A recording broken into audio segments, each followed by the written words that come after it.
Ura-da, Gu-ga-ra. Cauce y caudal. El cauce de un río es por donde fluyen las aguas. El cauce ordinario es el espacio al que normalmente el río nos tiene habituados. Cuando el río crece, el caudal puede ser mucho mayor que el habitual. De ahí que ocupe más espacio. En el cauce ordinario nunca se podrán contener los caudales de una gran crecida.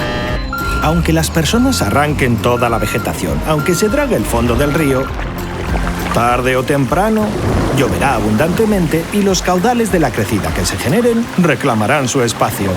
Es una cuestión de capacidad. Es, por ejemplo, como tratar de meter 30 litros en una botella de litro.